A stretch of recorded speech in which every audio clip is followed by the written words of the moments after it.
when I started supply chain training, the word supply chain itself was something very new. So in my very first class, I had only 7 people.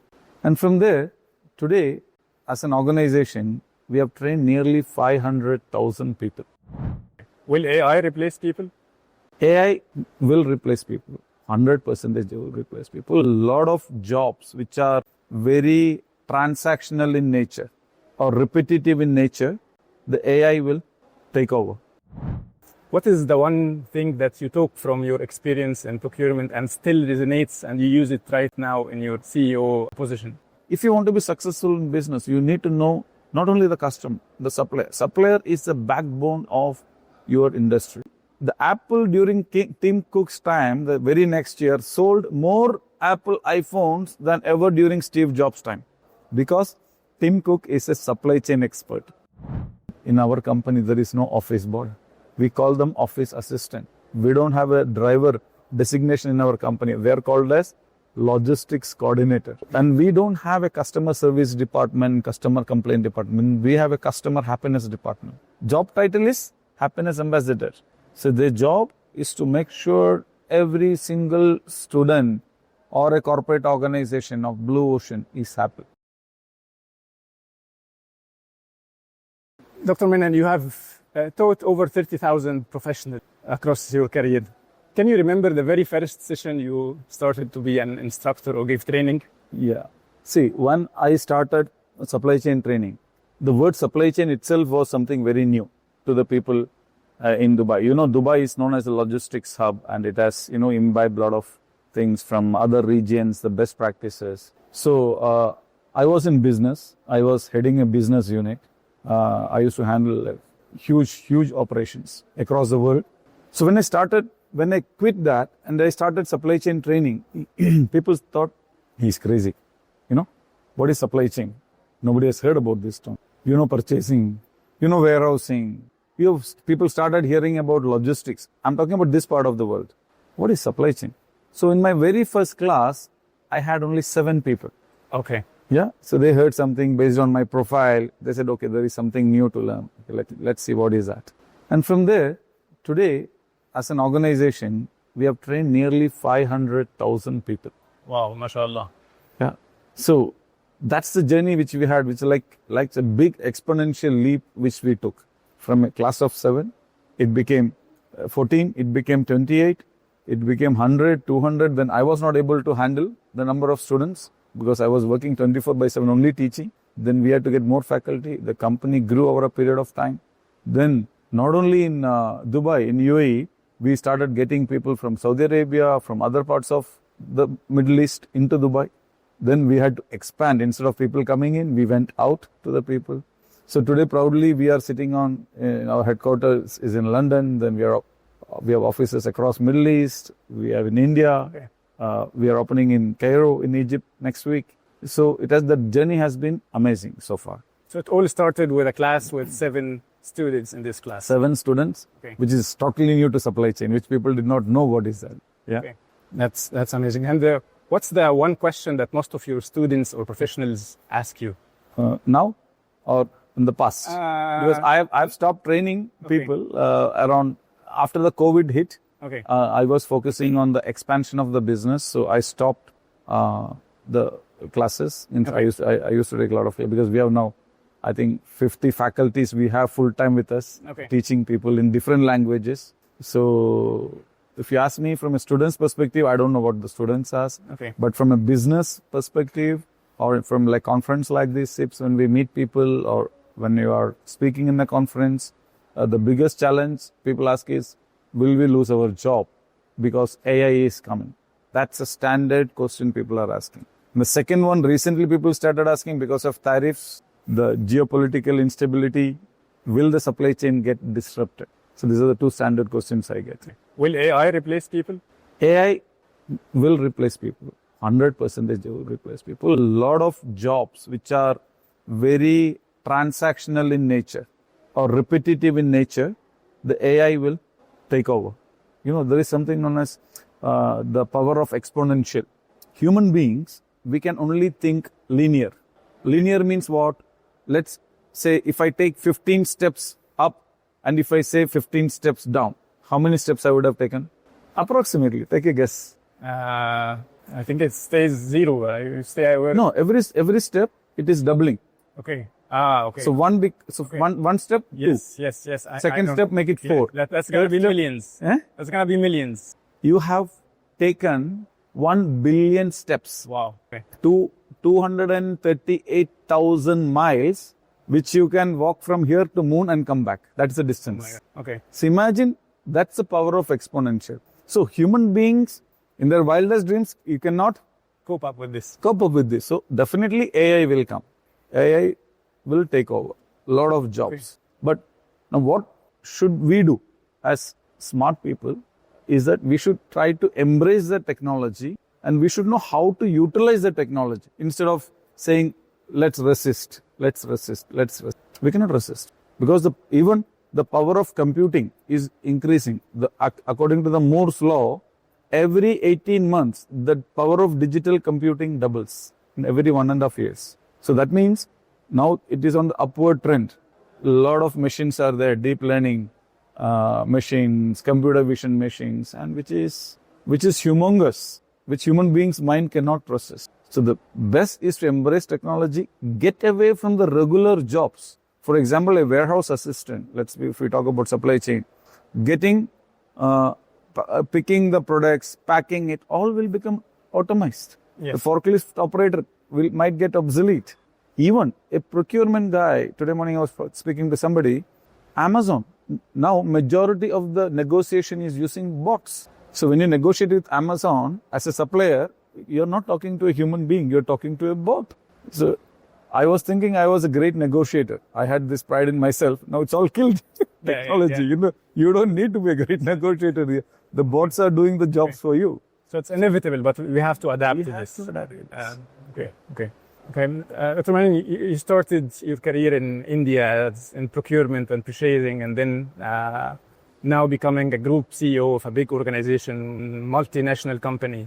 What is the one thing that you took from your experience in procurement and still resonates and you use it right now in your CEO position? The biggest success factor or a critical success factor for me as a procurement person or even today, treat your supplier or any partner like your customers. You only talk about taking your customers, we should take care of our customers, we should be customer centric, we should make them happy. But I've always believed, based on my experience, if you want to be successful in business, you should take care of your suppliers or whoever you are associated with, including the people who you're working with you very well. And you see, this is something that a lot of companies till today are still neglecting it. 100%. See, what happens as a buyer or as a procurement person, generally when a supplier goes to ask them for a business, the biggest strategy is, beat them, to the wall, squeeze them, get the maximum benefit out of them. Okay. It can be only a short-term approach. If you want to be a long-term sustainable relationship, you need to have a good partnership with the supplier who can help you in your business in terms of whether product development, in terms of inventory management, in terms of transportation. You need the supplier support to be successful. So I'll tell you one story. I was a supply chain person throughout my career. So I got an opportunity to handle sales as well. So I said, my director asked, can you handle sales? I said, I don't know sales, but let me try. Because I always believe I'm learning at somebody else's expense. I'm not putting my money to learn. Somebody else is investing on me and I will learn. If I fail, I fail. If I succeed, I succeed. So in the very first year, I got an award from Panasonic. In Singapore, I went to collect the award. They asked me, Dr. Menon, we know you as a supply chain person, but you are taking over sales and suddenly you have doubled the sales and won the best salesperson award. How? I said, because I'm a supply chain person, I got the award. Because if you know your suppliers well, if you can fix your supply lines correctly, both incoming and outgoing, you will be successful in business. Okay. So being or knowing procurement very well is a good foundation for future CEOs? 100%. So now CIPS has just announced that they are going to have a transformation workshop for CPOs to become CEOs. Why is that? If you want to be successful in business, you need to know not only the customer, the supplier. Supplier is the backbone of your industry. These companies are realizing now earlier, again, another favorite question, people ask, can a supply chain person or a procurement person become a CEO? I said, don't look anywhere, look at me. Correct? Yeah. You don't have to look out anywhere. I can give the answer first hand. Because generally, a CEO is from a person who is from a sales background or from a finance background, maximum from an HR background. But a CEO from a supply chain background is, people don't hear about it. But take the case of Apple. When Steve Jobs expired, he passed away. People thought Apple is going to go down. Then came Tim Cook. But the Apple during Tim Cook's time, the very next year, sold more Apple iPhones than ever during Steve Jobs' time. Now, is Tim Cook a designer? No. Steve Jobs was a designer, a visionary about the product. Tim Cook, Apple was able to distribute its products to, I think, 30, 40 countries within a span of 48 hours after the launch. Because Tim Cook is a supply chain expert, procurement and supply chain person. So that was a success factor of Apple. Correct? Okay. Yeah. So that's another living example of how supply chain or knowing supply chain will drive the executive business. Forward. Yeah, of course. So, Dr. Menon, an advice for the procurement leaders now, being in the CEO level, what advice will you give them to be able to, to build a vision, to build trust within the team? See, the team is the key. You need to build a team. A team with the right value system. The team with the right mindset to embrace change. The team with the right mindset for sustainability.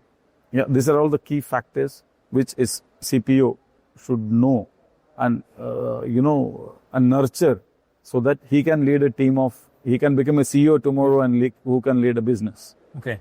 How do you personally define value creation and procurement rather than KPIs? See, KPIs are very important for business, but that's again, a lagging indicator. You set some benchmarks, you follow whether you are doing it or no. Now, value creation is much, much beyond that. What is additional efforts you are doing to make sure it's successful? Your department is successful, your organization is successful. What are the innovative ideas you are bringing into the table? Can you do something? Can you create something? Overall value for the organization where the procurement is the biggest contributor rather than, just go by the KPI. Okay, I am supposed to do this. Okay, end of the day, I did this. I ticked my box and I left. Okay. No, you have to be innovative. You need to be creative. Okay. So because now when the AI takes up most of the routine, mundane jobs, you have to be creative. The one job which will remain will be a creativity of the human minds. Okay.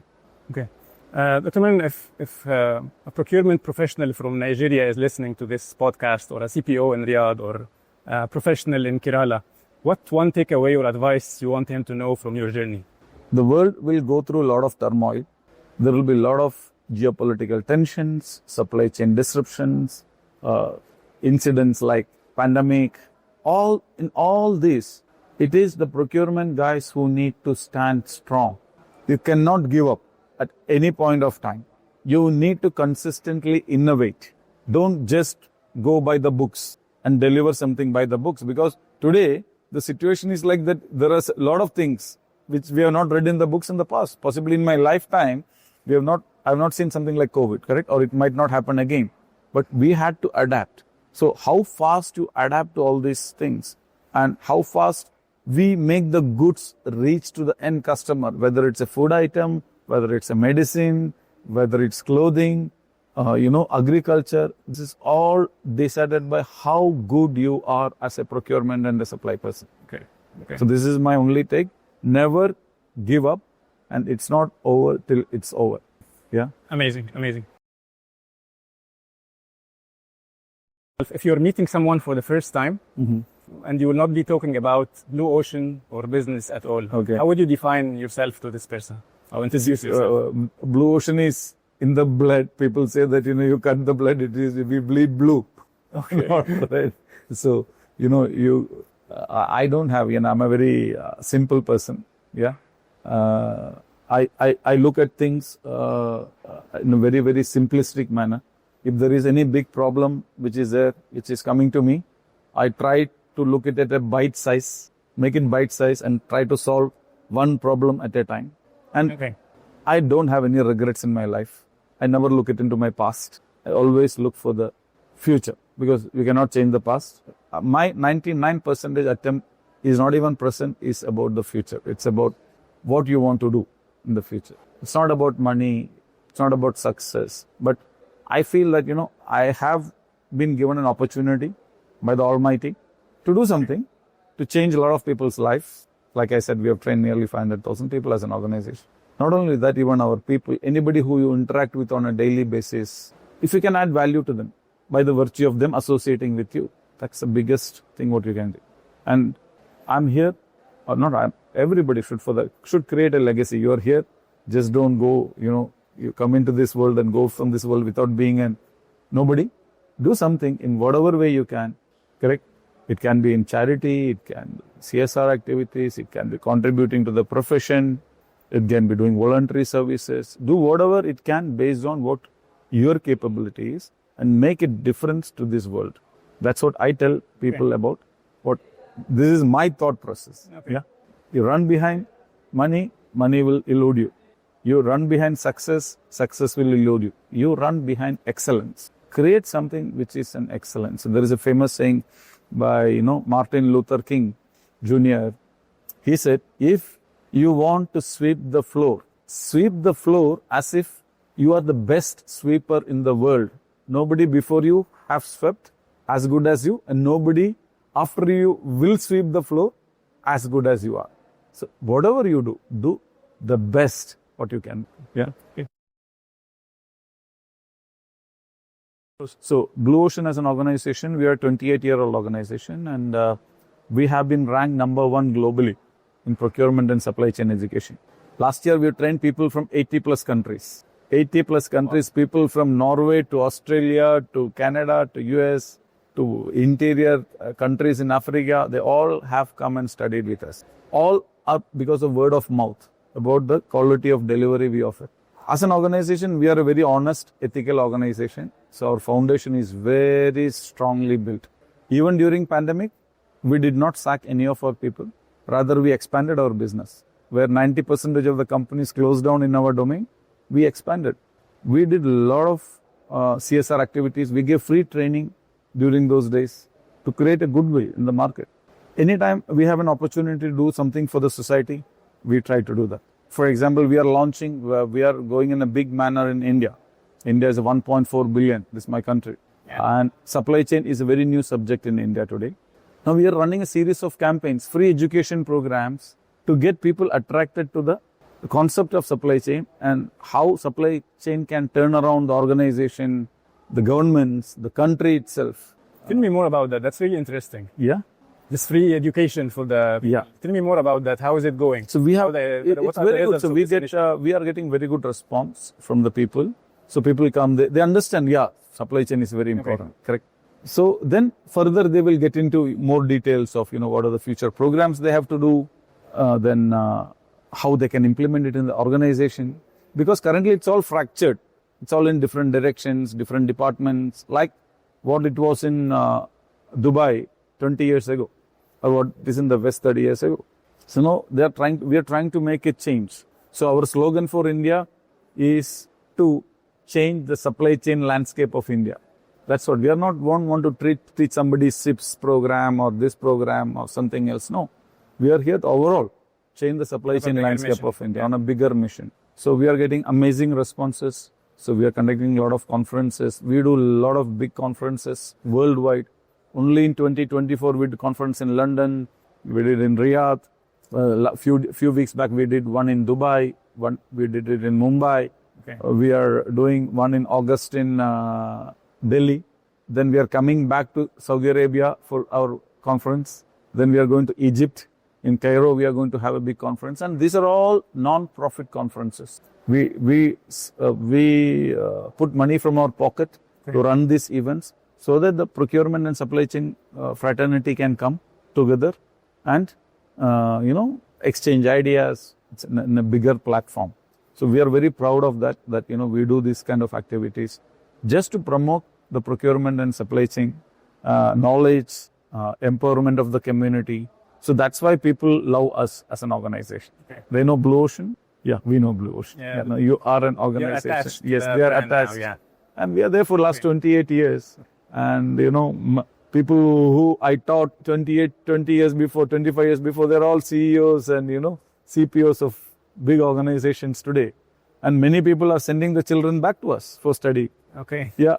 So that's for us something like a great thing. So that means we have done something. You see the impact now of what you have started. What you have started back.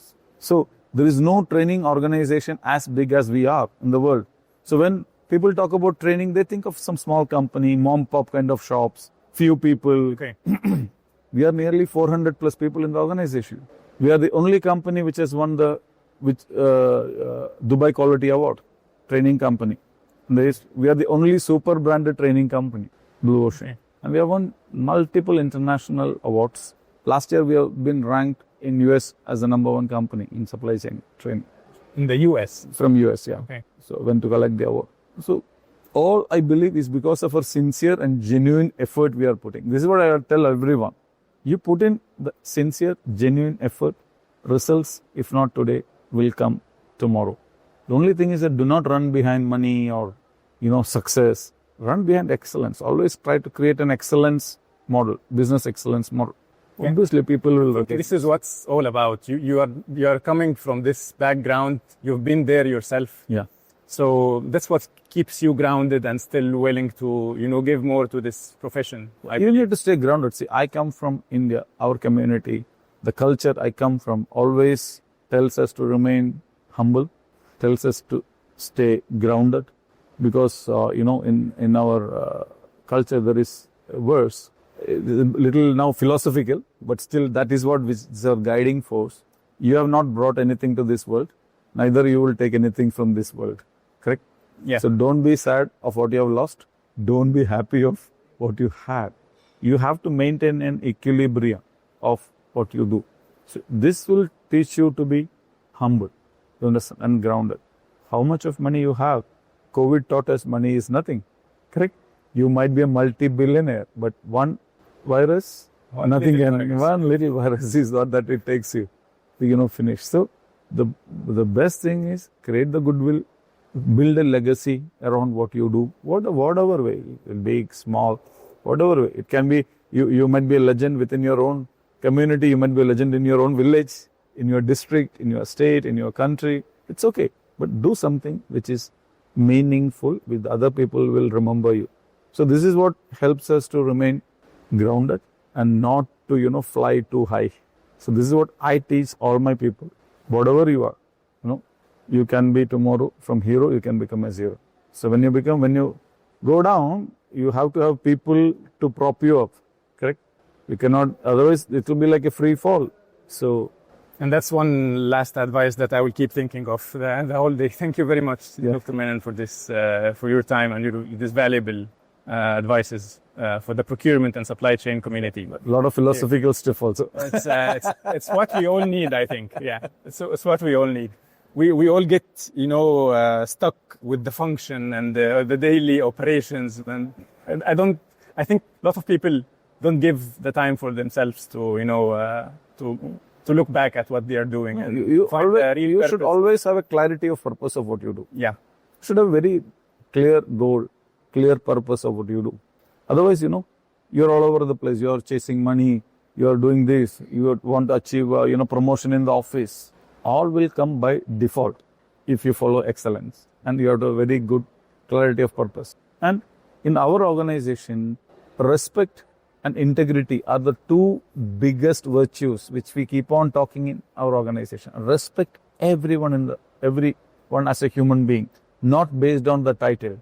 Not because you are a director, you will get more respect. Because you are office boy, you will get no. You have to respect everyone as a human being. Today you are a director because you had an opportunity. Somebody is a driver or an office assistant. They didn't have the right opportunity. Possibly if they had got the opportunity, they would also become director. So treat everyone with respect. That's the first. Second is integrity. You can never have any blot on your life, your career with respect to integrity. So, see, you can fool others, but you cannot fool yourself. Correct? So have high level of integrity is what we teach Means I talk about this. Now, how many people accept it, not accept it. But luckily for me, in Blue Ocean, people accept. They have that value system in our culture. So whoever interacts with Blue Ocean people, they say, what is this? Everyone, everybody who you talk the same language. They are very customer centric. They will do anything to make sure that you are happy. Whether you are a student, not a student, you are a VIP, not a VIP, you get that treatment. That's a true asset that you have. Yeah, so our people are amazing. We just concluded a conference with 650 plus people where, Sheikh Nahyan, His Highness was there in our conference. He was a chief guest. Then we had, big dignitaries like Saurav Ganguly is one of the legend in Indian cricket. He was there. He's our director also in India. Okay. We had a lot of other senior professionals coming in. They were amazed to see the conference. So, and the way people are taking care of them, that makes people, every single person comes in, whether irrespective of the title, they are a VIP for it. So, and we don't have a customer service department, customer complaint department. We have a customer happiness department. We don't want any complaints. We want to make sure the customer is happy. So we have a huge team of, I think, 12 people who is in the happiness department. 12 people in the happiness department only. This is what you really call it? Happiness department. Okay. It is one of the customer happiness department. Their job title is happiness ambassador. Okay. So their job is to make sure every single student or a corporate organization of Blue Ocean is happy. That's it. No complaint department. We don't want it because we don't want you to experience our service and then complain. No. We will come and we will pester you with questions. Do you have any problem? Do you want any improvement? Do you have any suggestion? You will get fed up. He said, thank you very much. I am happy. Because we want to take it out from you. Okay. That, whether you are happy or not. Because only if you are happy, you will refer 10 other people for our business. Because business, I believe, is through reference is the best business you can get. So when we enroll a student, we are not enrolling that student. Through them, we want to enroll 10 other students. So what level of service we will be providing to that person? So this is all, we have so many things which we have inbuilt into our system, which is, we call it as our organizational dynamics. Yeah. And we want to tell to the world, people can imbibe a lot of good things, what we do. Many people, even yesterday when I was coming from the airport, so, from one senior gentleman, he was there with me. He was saying, Doctor, I'm thinking in my office, I don't like to call my people office boy. Why should we call them office boy or a cleaning boy? Correct? Because they have a family. If their family, the children might grow up. So somebody asks them, what's your father doing? He's an office boy in a company. Obviously, it doesn't look good because we are today in the era of technology, Instagram, Facebook, everybody is connected. I said, in our company, there is no office boy. We call them office assistant. We don't have a driver designation in our company. They are called as logistics coordinator. He said, what? I said, yeah, right, for many years. Will he be able to explain his job title to his children? The drivers will be able to explain this? Because they plan for the delivery, they plan, they get the certification to the students, they take people. So it's a logistics activity they're doing, correct? True, yes. What they're doing, they're delivering stuff, they're bringing in stuff. So they coordinate, they're chasing, correct? They're planning, okay, they need to bring material from the warehouse, they're doing the planning activity. So this is what I do. So logistics coordinator is what they say they are. Okay. That's the title, official title in the company. So because ultimately everything is, we are human beings and we are, whatever we say, we are not like robots. We are governed by our emotion. Whether you or me, we all have emotions, correct? So we need to make sure that we get the right emotions out of a human being. Yeah. That's a great value that you have in the company. So we have so many things like that, so many things. So which, we can experiment in Blue Ocean because we always say experiment. Yes. Let's try always innovative things. Amazing. Thank you very much, Dr. Menon. I had a pleasure with this conversation. Thank you very much. You're most welcome.